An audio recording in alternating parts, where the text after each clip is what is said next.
Assalamualaikum Bapak Ibu, salam sejahtera untuk kita semua. Pada sesi ini kita akan membahas sesuai dengan kisi-kisi Kemenpan RB Tes Kompetensi Teknis P3K 2024 pada poin keempat, yaitu prasyarat dari suatu disiplin ilmu yang relevan.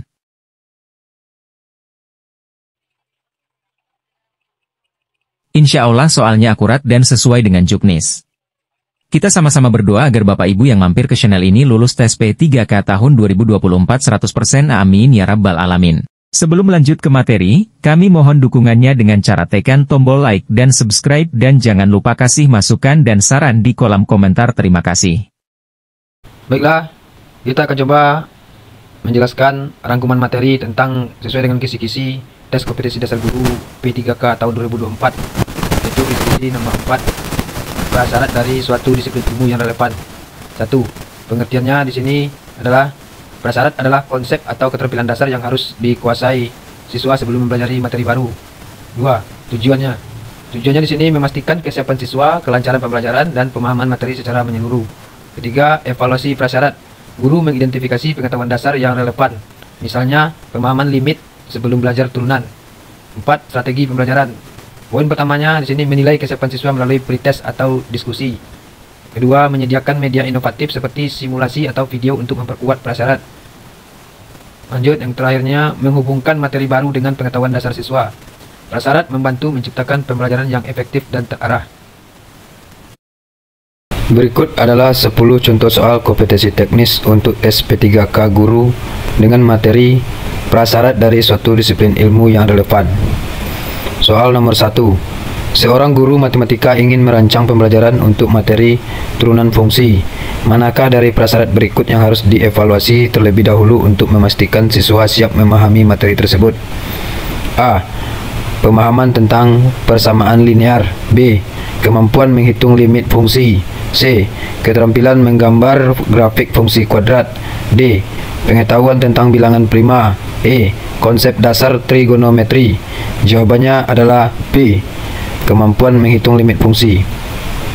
Soal nomor 2. Seorang guru biologi menilai bahwa siswa mengalami kesulitan dalam memahami proses fotosintesis. Setelah dianalisis, ditemukan bahwa siswa belum memahami konsep-konsep sebelumnya. Prasyarat mana yang harus dievaluasi ulang? A. Struktur daun dan kloroplas. B. Pengetahuan tentang rantai makanan. C. Sistem pernapasan. D. Hubungan antara predator dan mangsa. E. Proses metabolisme dalam sel hewan. Jawabannya adalah A. Struktur daun dan kloroplas.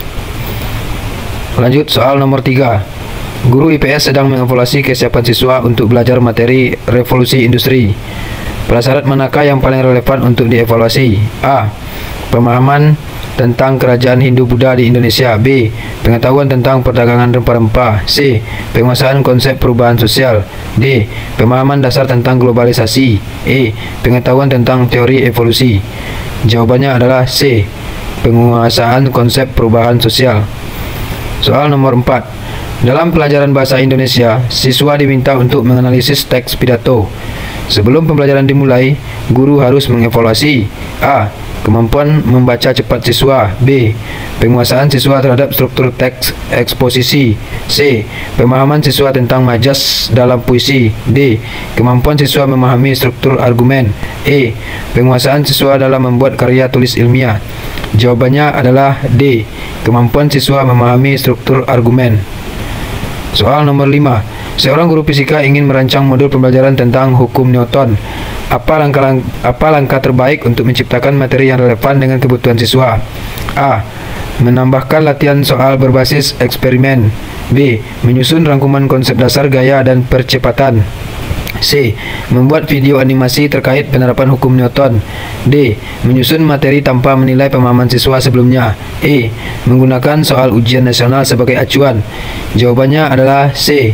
Membuat video animasi terkait penerapan hukum Newton.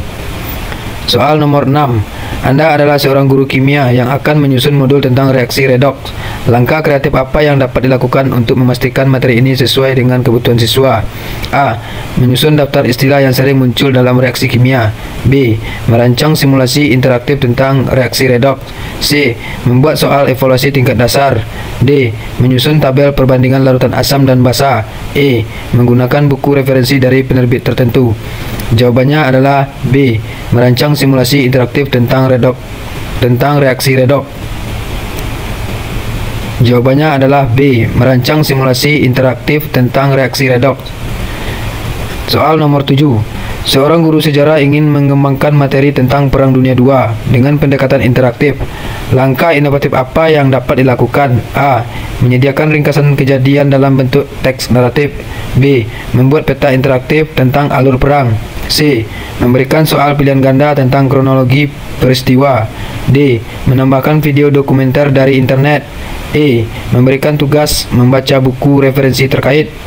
Jawabannya adalah B. Membuat peta interaktif tentang alur perang. Soal nomor 8. Dalam pelajaran geografi, guru akan membahas tentang fenomena tektonik. Apa yang harus dinilai sebagai prasyarat utama agar siswa dapat memahami materi ini? A. Penguasaan tentang konsep rotasi dan revolusi bumi. B. Pemahaman dasar tentang struktur lapisan bumi. C. Pengetahuan tentang iklim global. D. Kemampuan membaca peta topografi. E. Pemahaman tentang aktivitas vulkanik. Jawabannya adalah B. Pemahaman dasar tentang struktur lapisan bumi. Soal nomor 9. Guru seni budaya merancang pembelajaran tentang tari tradisional. Langkah kreatif apa yang dapat dilakukan untuk meningkatkan antusiasme siswa? A. Menyusun soal latihan tentang sejarah tari. B. Membuat video tutorial langkah-langkah tari. C. Memberikan tugas membuat laporan tentang tari. D. Menyusun rangkuman teori tari tradisional. E. Mengadakan lomba menulis tentang seni tari. Soal nomor 10. Jawabannya adalah B. Membuat video tutorial langkah-langkah tari. Soal nomor 10. Seorang guru ekonomi ingin mengajarkan konsep permintaan dan penawaran. Bagaimana cara menciptakan metode pembelajaran yang menarik? A. Membuat skenario simulasi pasar di kelas. B. Memberikan soal esai untuk mendalami materi. C. Menyediakan data statistik untuk diolah siswa. D. Menyusun rangkuman teori ekonomi. E. Memberikan tugas membaca artikel jurnal. Jawabannya adalah A. Membuat skenario simulasi pasar di kelas.